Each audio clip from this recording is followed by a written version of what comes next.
Hey, what's going on, guys? Tower number 9 with another Star Wars Unlimited video. I'm playing Luke here, and I'm using the new Jedha City base. So that was just previewed. Epic action, give a non-leader unit -4 power for this phase. So interesting base here. And I'm gonna have two games here against a Aggression Boba. I'm also trying out a new perspective for the video here. So as you can see, we're going with more of an overhead view. I'm hoping, this might be more legible, a little more zoomed in. One thing I will say though is it's not, you can't see the number of cards in the opponent's hand. So I'll lead off with a Lothal Insurgent, 3/2 when played. If you played another card this phase, which I didn't, each opponent draws a card and then discards a random card from their hand. So in this case, just a 2-cost 3/2. Um, but yeah, let me know what you think in the comments below, if you prefer this angle or the previous angle. Like I said, main downside of this is that I can't see how many cards are in the opponent's hand. Um, I mean, I can sort of, you can sort of do the math or whatever, but it's not immediately visible.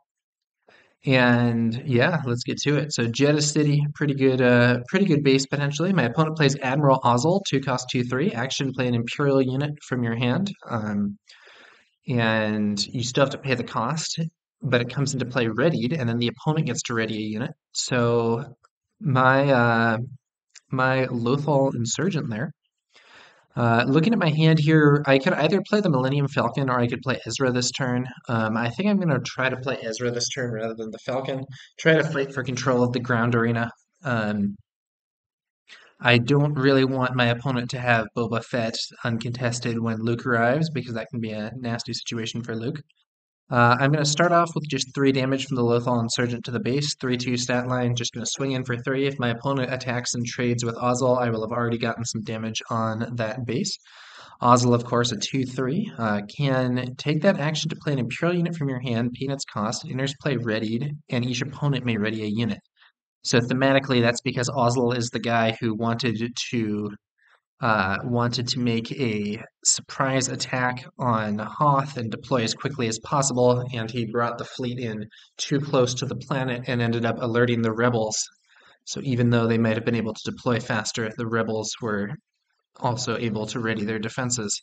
My opponent uses Ozzel here to deploy a readied cell block guard, but in readying my Lothal Insurgent, I decide I'll just take the trade, have the Lothal Insurgent defeat the cell block guard. 3/2 versus 3/3 seems like a reasonable trade to me. I'd rather kill the cell block guard than Ozzel, so overall I think he might have been better off there had he deployed that without Ozzel's ability or just traded with me and then deployed it. Hard to say though. So my opponent takes the initiative and I'm going to deploy Ezra as I'd planned. Ezra is a 3-cost 3/4. He has some useful traits, being both Force and Rebel. He also has the Spectre trait. When this unit completes an attack, look at the top card of your deck. You may play it, leave it on top, or discard it. So nice little effect there that can give you some card advantage by playing cards from the top of your deck. It can allow you to see a card that you don't want and you discard it, or you can even leave it leave it on top. Good synergy with C-3PO in particular, allowing you to make a very informed guess as to what the next card is going to be. So it's my opponent's initiative this time. Ozzel is not in a great spot here, as Ezra would be able to attack and remove him while remaining alive. So it's pretty easy trade there for me if need be. I note also that my opponent is not using Tarkin Town, but rather the 30 HP base. That does mean that there isn't going to be a potential removal there. But my opponent uses a Snowtrooper Lieutenant, 2-cost 2/2. When played, he may attack with a unit. If it's an Imperial unit, it gets +2/+0 for this attack.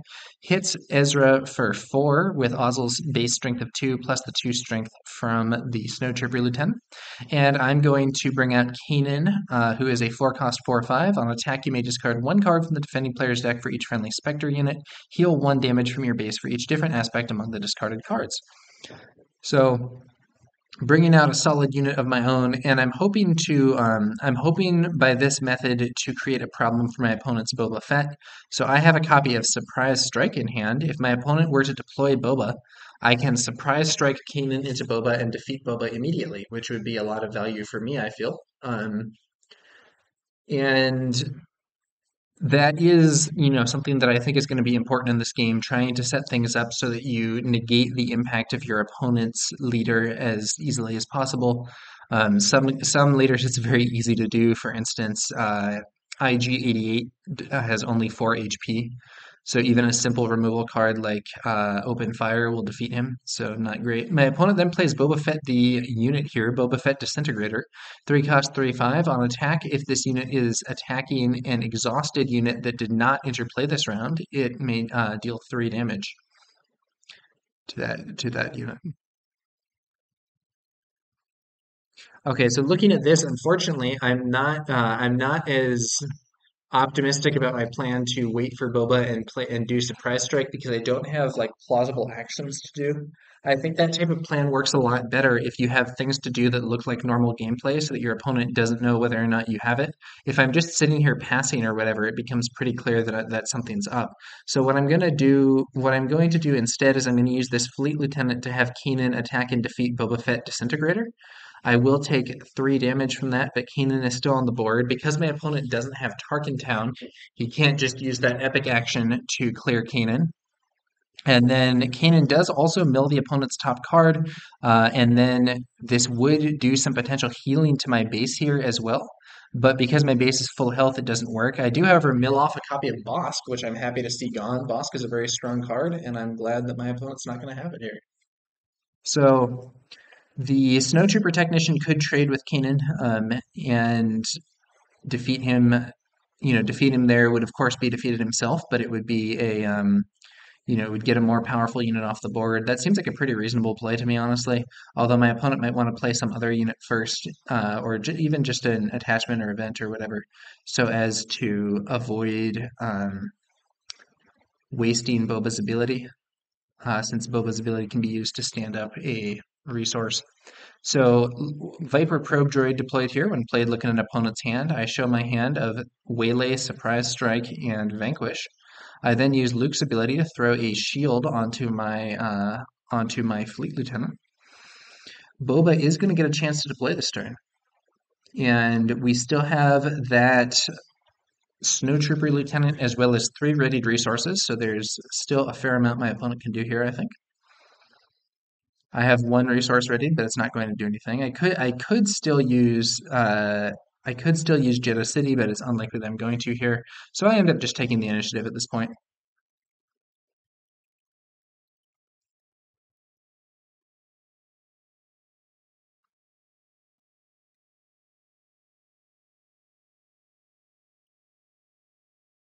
My opponent plays a Disabling Fangfighter and removes the shield from my Fleet Lieutenant. So Disabling Fangfighter is a 3 cost 3/2. When played, you may defeat an upgrade. And so it defeats the shield token on my Fleet Lieutenant because I'm highlighting this here. Experience and shield are token upgrades. They are technically upgrades. As you can see in the top left corner, it says token upgrade.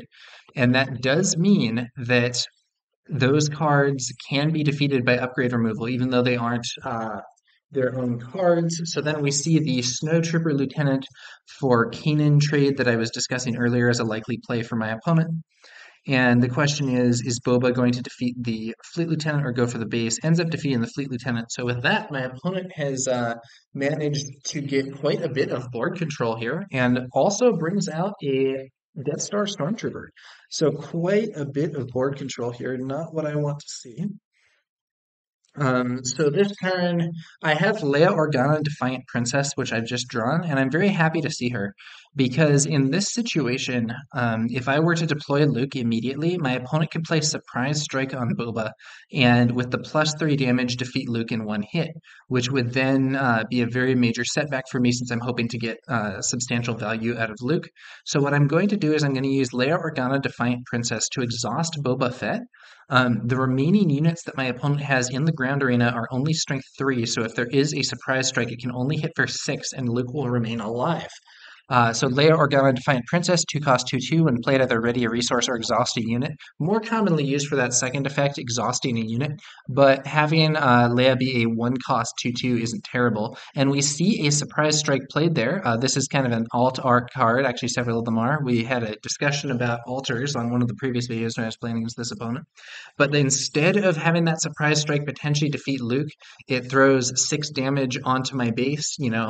I would happily take that damage on my base, especially given that I was at full life, rather than have Luke Skywalker defeated immediately.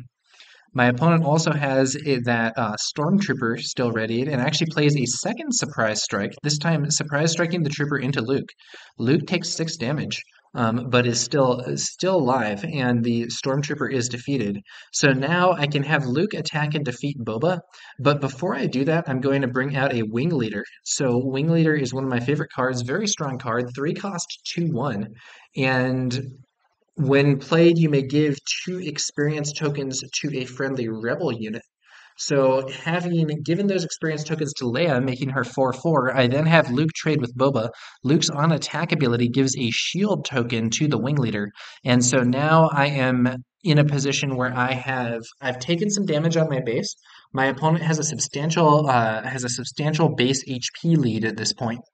But I now have, in both arenas, I have a unit that can attack and defeat my opponent's unit in that arena while remaining alive. Because in the space arena, my wing leader can fight the disabling Fang Fighter, and the Fang Fighter will be defeated, but my wing leader will remain alive thanks to its shield. Whereas in the ground arena, Leia, with those 2 experience tokens, is a 4/4 and can attack and defeat the 3/2 probe droid and remain alive.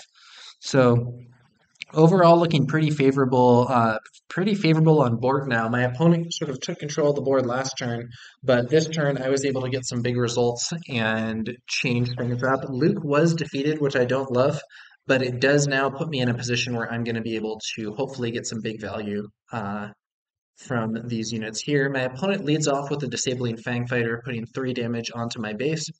So I'm going to take this opportunity to have Leia swing in there and attack and defeat the probe droid as my next action, which will then mean that that unit won't have a chance to attack. And this is good play by my opponent. You should try and have units attack early if possible, especially if they're in a position where they are able to be removed on board. Sometimes you're in a situation where you don't really know whether something's going to be removed. It could be ambiguous as to whether or not the opponent has an open fire or whatever that can take out your unit before it attacks. But in general, attacking with units already on the board is often a good idea to prevent the opponent from having an opportunity to remove that damage. And it's especially true. It's especially true in some of these situations where you have where there isn't like a thing that you're waiting to potentially counter. You have some scenarios where you might want to leave your unit standing so that you are threatening an opponent's leader deploy or a unit that you think your opponent might want to play. But it's often beneficial. It's often beneficial to just attack immediately with units to prevent them from potentially being picked off. Though this, of course, depends on what removal and so on your opponent's running. So the Fang Fighter comes in there and inflicts 3 damage on my base. And now I'm going to have, as I discussed earlier, I'm going to have Leia attack and defeat the probe droid, taking 3 damage, but remaining alive thanks to those experience tokens that were given by the good old Wing Leader, which remains one of my favorite units. So that Wing Leader is now poised to potentially defeat the Fang Fighter. My opponent plays a First Legion Snowtrooper.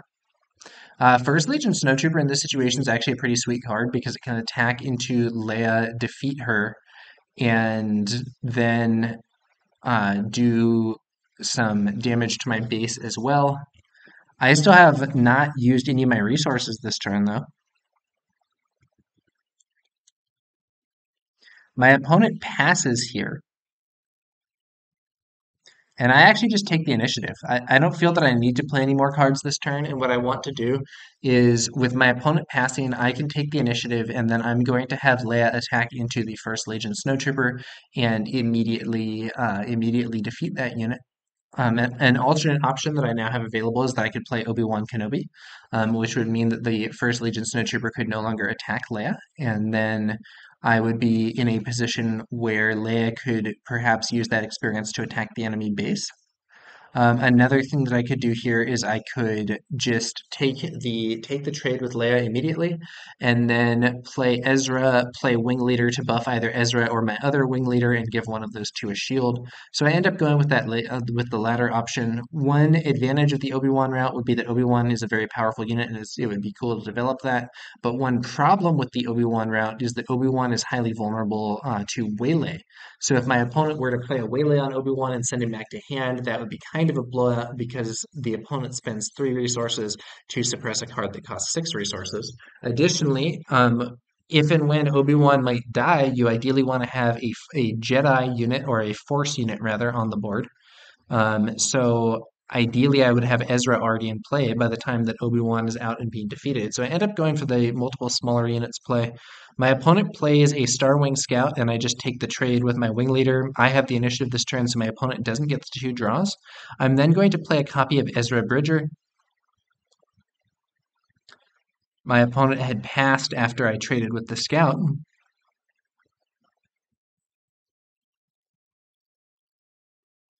My opponent passes again here. I'm going to play the other wing leader here and use its ability to buff Ezra, making him a 5/6. Of course, he's now himself a relevant target for Waylay, but that's how it goes sometimes. And I will still have Luke's ability available to throw out a shield. Probably going to put that shield on the wing leader, which will enable it to defeat certain units that might show up in space. It will also mean that a TIE interceptor would not defeat it immediately. Generally just seems like a pretty reasonable move. Also, putting the shield on the wing leader instead of Ezra means that I will lose less value in the event that I do get hit by a waylay.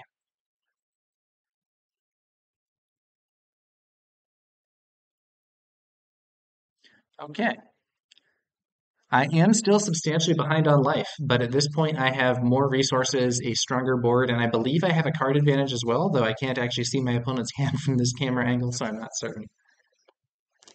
My opponent plays a probe droid, Viper probe droid, 2 cost 3/2, and when played, you get to look at your opponent's hand. There's my hand. So I have a copy of Shoot First, I have a Rogue Operative, I have Obi-Wan, a Surprise Strike, and a Vanquish. So Vanquish here is a card that I'm very happy to have in hand, and that I'm going to essentially be saving for Fett's Fire Spray, I believe. There's some other things that I might play Vanquish again, if a unit got really buffed, or if you played Emperor Palpatine or something. But in general, I think Fett's Fire Spray is likely going to be the best Vanquish target. In this situation, I just have Ezra defeat the Probe Droid.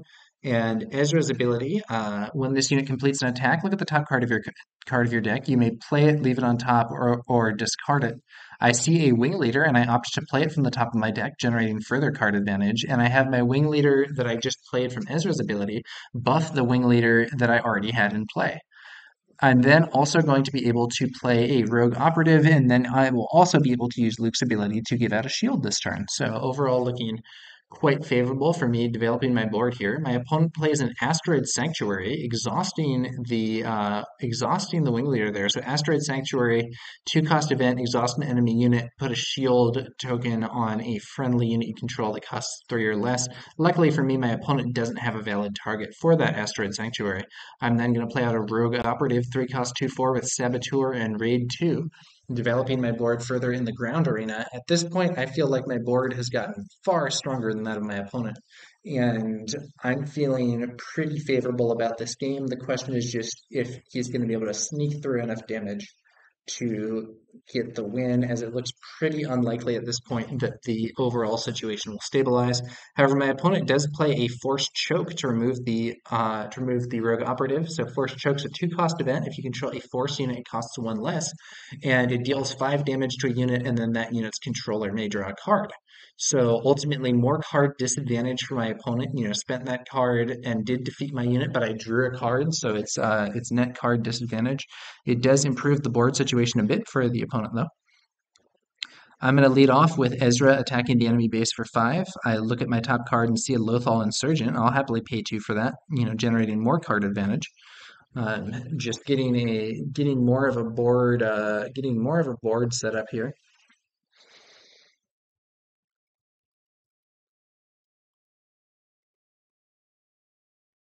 My opponent passes here, I believe.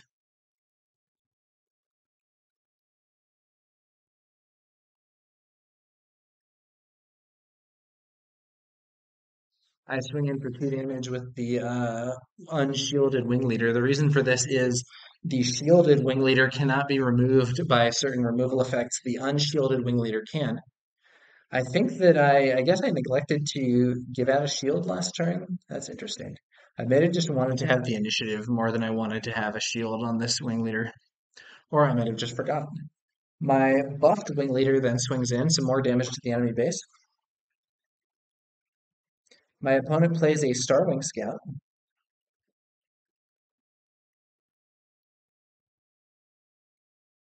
One thing I could do here is just take the initiative, but I have a lot of resources. I would rather use those resources, so I am going to play Obi-Wan Kenobi.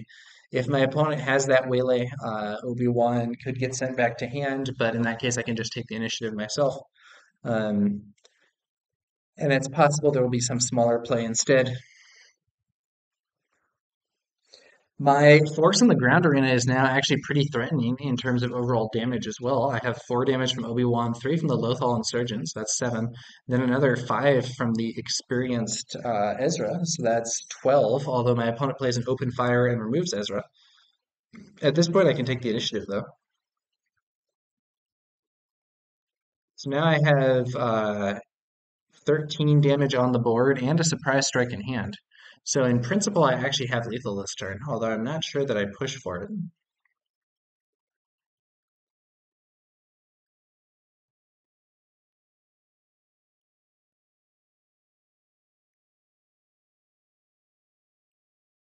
So I'm going to lead off with a shoot first. 1 cost event, attack with unit, gets +1 power for this attack and deals its combat damage before the defender. The shoot first allows my wing leader to defeat that Starwing Scout without the Starwing Scout dealing its damage back. So my wing leader stays on the board. The Starwing Scout is defeated. And furthermore, because it's my initiative, that Starwing Scout does not get the 2 card draw for being defeated that it can benefit from if its controller has the initiative at the time. My opponent plays out an open fire to remove the Lothal Insurgent. And I'm still feeling pretty good about this. I'm gonna have my experienced wing leader swing in for 4 more damage to the enemy base. We've reached the point where I am now ahead on HP in addition to board and resources and I believe cards.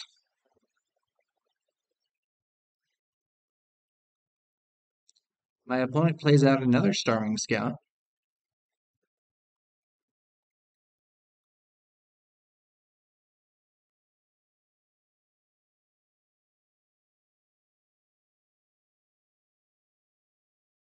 Swing in with Obi-Wan. My opponent takes the initiative. I'm going to play Ezra, and I'm going to play an X-Wing, and I'm going to use Luke's ability. I had forgotten to ready up Luke, but I use Luke's ability here for a shield, which will actually be on Ezra this time. At this point, I'm thinking of just pressing damage for the win, and therefore I'm shielding the unit that can do more damage, rather than shielding the wing leader, which I might do under other circumstances, given that it's the most vulnerable to removal of the units on here. Uh, although shielding, I'm not actually sure. The wing leader versus the X-wing, it might be better to shield the X-wing. Kind of depends on what you anticipate the opponent having access to removal wise.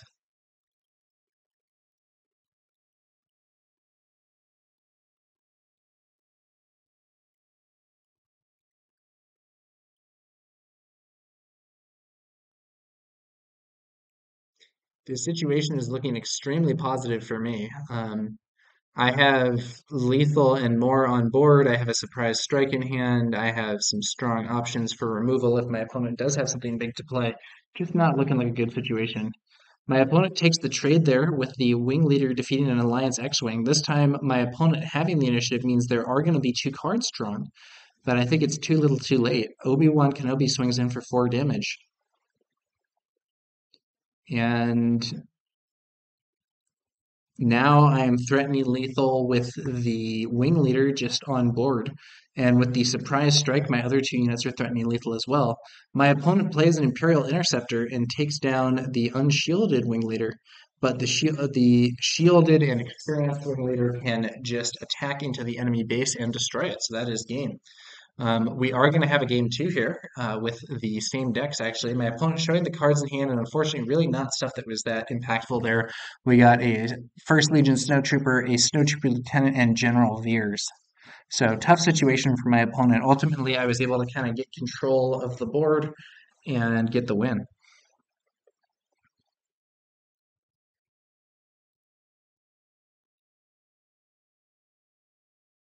So we're going to go to a game two. Also, I did not use Lothal City or Jedha City, sorry, Jedha City this game. I had it I had it on the board there, but did not use it. So one thing that I could have used it to do, for instance, would be I could have used it to set in one of the later turns, I used a shoot first to have one of my wing leaders take out a Starwing Scout without taking any damage. Alternatively, I could have used Jeddah City to give that Starwing Scout -4 damage, meaning or -4 power, leaving it at 0 power and allowing the wing leader to attack and destroy without taking any damage, and without me having to play the shoot first.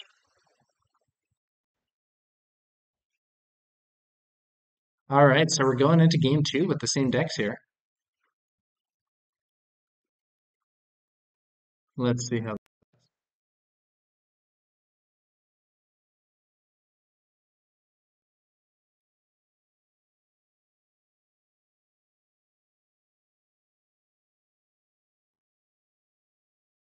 This time, my opening is once again, I think, going to be the Lothal Insurgent, and I do have a copy of Shoot First that I can potentially use with that guy, or that gal. I believe the character there is female. Not entirely sure, but I believe so.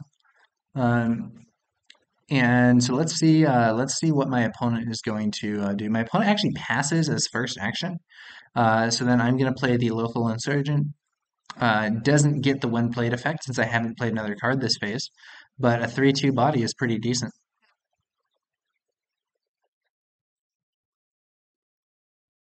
And opponent ends up taking the initiative here, so unfortunately missed the turn one play. All right, let's see what's happening next.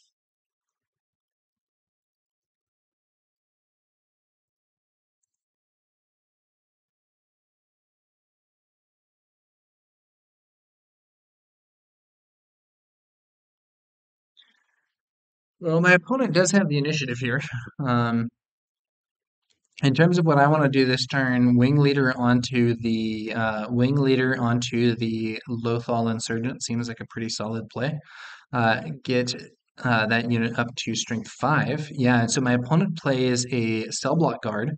So I could use the shoot first to clear the cell block guard, but if I use the wing leader instead, the 2 experience counters will also mean that my will not only keep my unit alive, but will allow it to do more damage to the enemy base in further turns. So wing leader comes out, giving 2 experience. The cell block guard is a simple 3-cost 3/3 sentinel.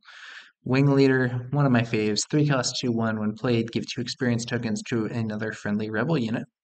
So yeah, that's going to be the Wing Leader play, and then I'm going to be able to attack in with the Lothal Insurgent, defeat the Cell Block Guard, and I will take 3 damage myself, but be alive on 1 HP thanks to the experience tokens.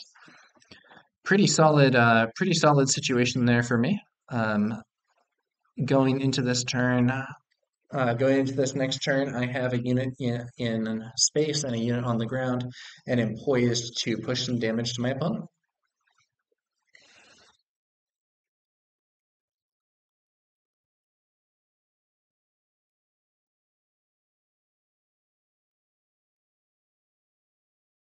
I see a Leia Organa Defiant Princess. So right now my plan is to try to deal with my opponent's Boba Fett by playing a Fleet Lieutenant to have the Lothal Insurgent attack at Strength 7, which would be a one-hit kill. So if I can keep that Insurgent alive until Boba deploys, I'm actually in a great spot to just defeat Boba very quickly. So this turn, what I'm probably going to do is play Ezra and give him a shield, kind of a boring play, but develops the board further with another unit, potentially gives a shield, which could be annoying for my opponent to clear out. And yeah, also I'm going to try to make attacks with my units here, who are poised to damage the enemy base, given that they have a open field to deal with here.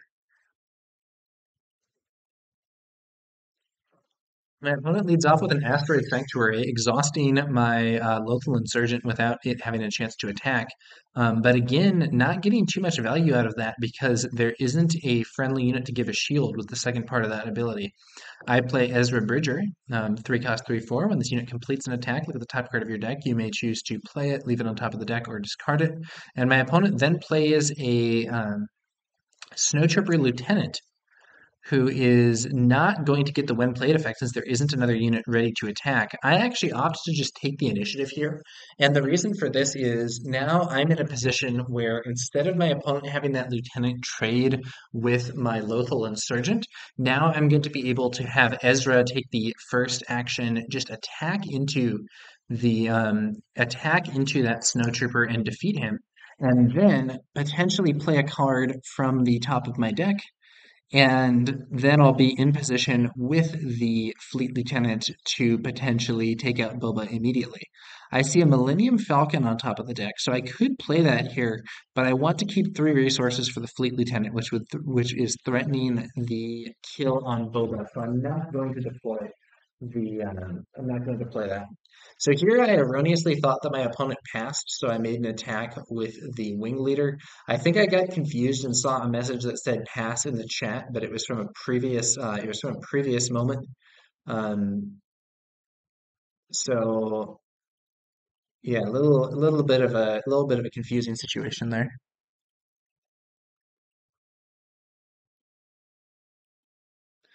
Um, and my opponent points out I haven't passed, so it's like, whoops, that was definitely a bit of a blunder for me. So yeah, so Ezra takes down the Snowtrooper Lieutenant. I have not attacked with the Wing Leader. My opponent's base is still on full life. So let's see what happens here. My opponent plays an Imperial Probe Droid. This is going to give, or a Viper Probe Droid is what it's called. This is going to give away my plan. My opponent now sees that I have the Fleet Lieutenant. So now knows that I have the kill set up for Boba Fett when he deploys. That's just a little bit of information there. I think people are kind of sleeping on the Viper Probe Droid, honestly. It seems like a good card to me. And I haven't seen it all that much, but I think 3/2 is a decent stat line. The ability is quite good in the right situation, and just a solid early drop. And it has some value in the late game too, because you can see if your opponent is holding certain powerful plays. So the Wing Leader goes in there for 2 damage. It looked for a moment like my opponent was considering playing Boba, which I would of course love to see, would play right into my Fleet Lieutenant play. But the opponent seems to be considering the situation and actually has a really solid play here with a disabling Fang Fighter. So by playing a disabling Fang Fighter, my opponent does defeats an upgrade on the Lothal Insurgent, defeating one of the experience tokens, and that actually defeats the Insurgent as well because now the 3 damage is lethal when the +1/+1 goes away and the Lothal Insurgent only has 3 HP instead of 4. So cool play there by my opponent with that disabling Fang Fighter defeating an experience and ultimately defeating that entire unit as a result. Lots of value there. So I'm going to play Kanan, and then with my next action, I intend to give him a shield. Kanan, 4 cost 4/5, has that ability that discards a card from the defending player's deck for each friendly Spectre and provides some healing.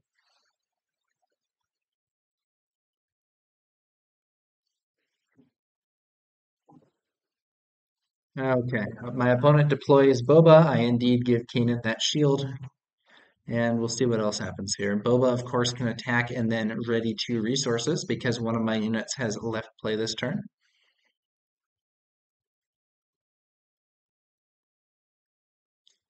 Ends up attacking my base, so 4 damage to the base here, and can ready 2 resources, potentially allowing further cards to be played. I'm just going to take the initiative here, though, and it looks like my opponent, luckily for me, does not have something else to do here. So this turn, I'm going to be able to deploy Luke. We could also see Obi-Wan. We could see Fleet Lieutenant plus the Falcon. There's multiple different angles that I could take to this turn.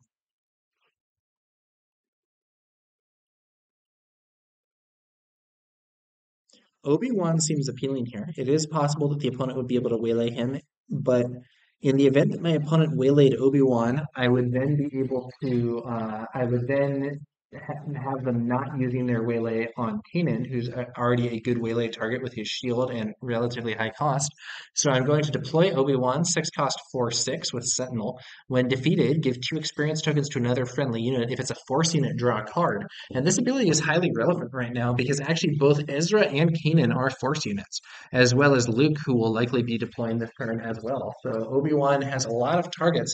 Even if my opponent does have a way to remove him, I'll probably be getting some value out of that in terms of some bonus stats and then a card draw.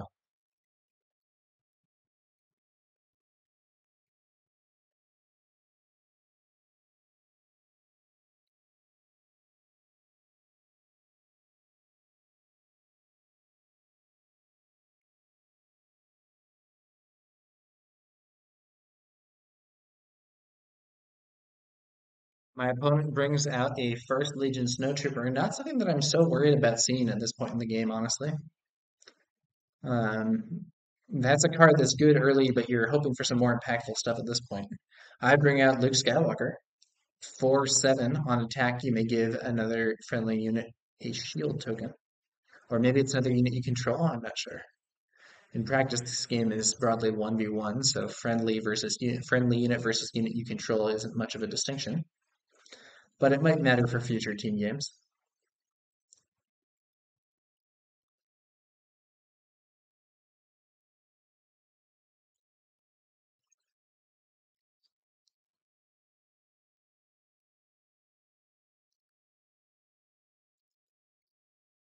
I now have a very powerful ground arena here. My opponent brings out Boba Fett the unit, Boba Fett Disintegrator. Solid unit, but again, I don't know. That's a much more exciting play earlier on in the game. At this point, it's solid, but it's not something that is really shifting this dynamic. I have Luke attack Boba, and I'm going to have Luke give a shield to my wing leader. And now my wing leader will be able to attack and defeat that disabling Fang fighter. And the reason that I did that instead of giving a shield to Obi-Wan or something is because at this point I'm thinking, okay, my situation in the ground arena is actually very strong. I feel like I have control of the ground arena. What I want to do is now reinforce my face arena and get some stuff going there so that my opponent won't have kind of either place as a spot where they can very easily press. So by giving that wing leader a shield and allowing it to potentially defeat that Fang fighter while staying on the board, I'm creating a situation where I'll have the advantage in both arenas of the game. And I don't know if that's tactically correct. It seems correct to me, but I could be wrong. My opponent has Boba attack Obi-Wan, defeating Obi-Wan defeats Boba but takes 4 damage. This is another situation where having Tarkin Town would be very useful, as Tarkin Town can now be used to defeat Boba without sending another unit in. I have the Wing Leader attack and defeat the Fang Fighter, losing only the shield there. I do think it might have been better for my opponent to attack with the Fang Fighter first, just to push some damage to the base, as it didn't get a chance to swing there, which is typically something you want to avoid. And I think there was maybe more time with Boba. But on the other hand, maybe my opponent thought that I was going to attack with Ezra into Boba or something next, which to be fair, I also might well have done if the Fang Fighter had attacked. So you know what? I actually don't think that was bad. I think it was good. I changed my mind. I think that my opponent was in a bad situation and maybe took the better of some bad options. Because I think having Ezra trade with Boba would be very negative compared to what actually happened there. And losing the 3 damage from the Fang Fighter is less important than that. So yeah, I think my opponent actually played it right. Okay, so then Kanan defeats the probe droid, and actually there are 2 specters in play because Kanan and Ezra are both specters, so we mill 2 cards. End up seeing 2 different aspects, the aggression and villainy aspect. So I do get to heal my base by 2. I then trade Ezra for the First Legion Snowtrooper. So I have cleared out most of my opponent's units there. I do still have Obi-Wan on the board. I still have Luke on the board. I still have Kanan. Overall, the situation's looking pretty favorable for me, as I have a very strong ground arena. I also have a stronger space arena, even if it's only just with 1 card. So I'm kind of rearranging my cards here so that Sentinel is the first row and my other units are behind it there.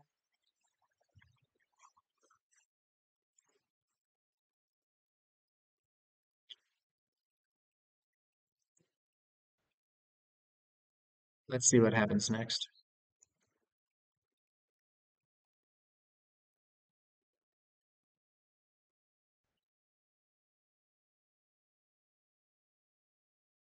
We see a shoot first being used to allow Boba Fett Disintegrator to defeat Obi-Wan.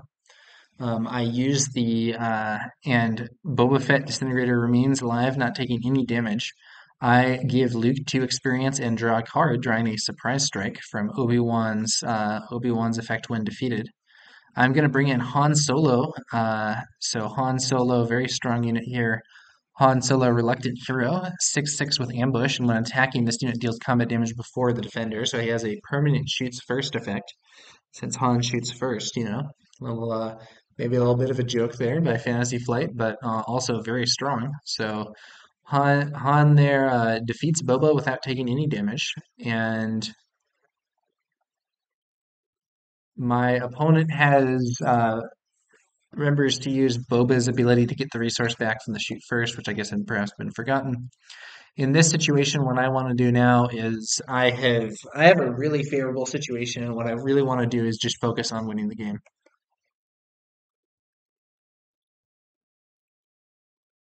So I'm going to have, I think what I want to focus on now is just pushing damage through. So I have 6, 10, I have 12 damage on the field. And well, then if I do that 12 damage, I will have lethal on board, assuming my opponent doesn't remove anything, which is not a safe assumption. My opponent, has their turn also. My opponent actually passes here, though, so I have Luke swing in for 6 damage to the enemy base, putting a shield onto Han. So Han's going to be very difficult for my opponent to remove. The best option is probably just going to be something like Waylay, but that, of course, leaves him in a position where he can potentially ambush again. I guess it's not as much of a surprise, though, if you've already seen the card.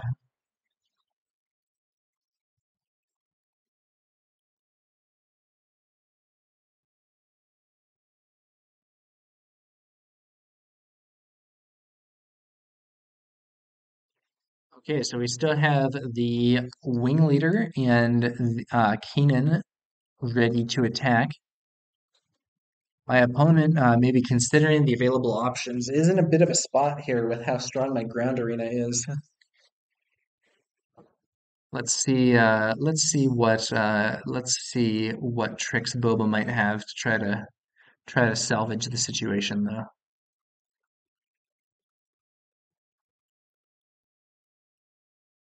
I have used all my resources this turn, so my opponent knows I might not have awesome counters arriving. So my opponent plays Bosk and has Bosk attack Kanan. Kanan takes 4, and so does Bosk. Then my opponent's like, wait, no. I think he had perhaps thought that Bosk would defeat Kanan in one shot, which is sadly not the case, but then does end up actually doing it. I think acknowledges that it was a mistake, but also, just figures game's in a bad spot. I take a quick look there to see if there's a card my opponent could play. There is one card in hand. I end up using Jedha City here to remove 4 power from Bosk, making him power 0. And so now Keenan will be able to attack and defeat Bosk without taking any damage. Uh, and thanks to Jedha City. So the debuff there allowing me to keep this unit alive. Kanan attacks into Bosk, doesn't take any damage thanks to Jedha City. My opponent has to mill a card for repairs from Kanan's ability since I have the 1 Spectre, so I'm going to heal either 1 or 2, depending. Let's see what happens here.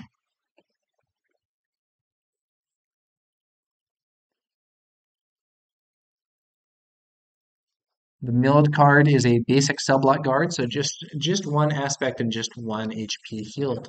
However, I am now ahead of my opponent on life. I swing in with the wing leader for another 2 damage.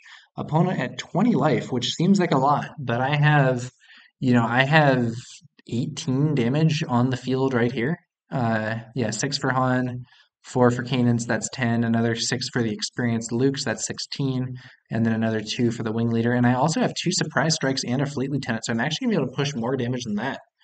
A bit of a scary situation for my opponent here, especially with that shielded Han Solo reluctant hero. That is going to be a big problem, I think, as there's not a lot. What you really want to have is a card like Vanquish, and that is out of aspect for this color combination my opponent's using.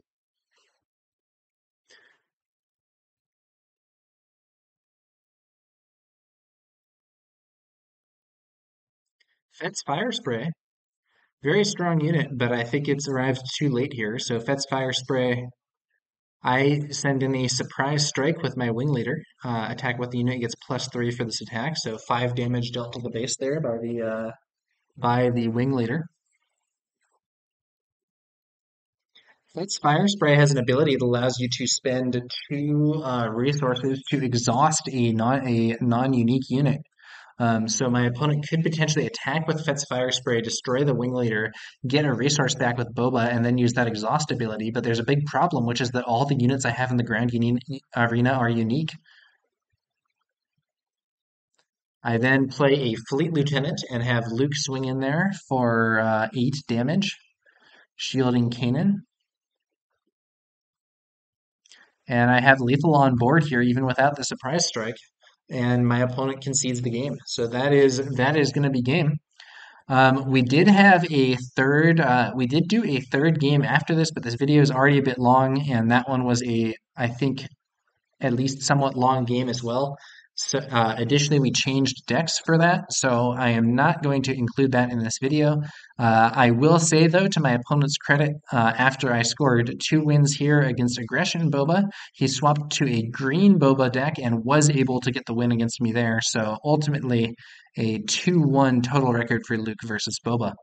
All right, guys, that's going to do it for this. That's going to do it for this video. Thanks to you all for watching. I will put a link to the deck list that I was using in the comments below, as well as a link to my introductory article about Star Wars Unlimited over at the Fifth Trooper blog, which might be useful to check out if you're new to the game and want to learn more about the basics, or if you have a friend who is.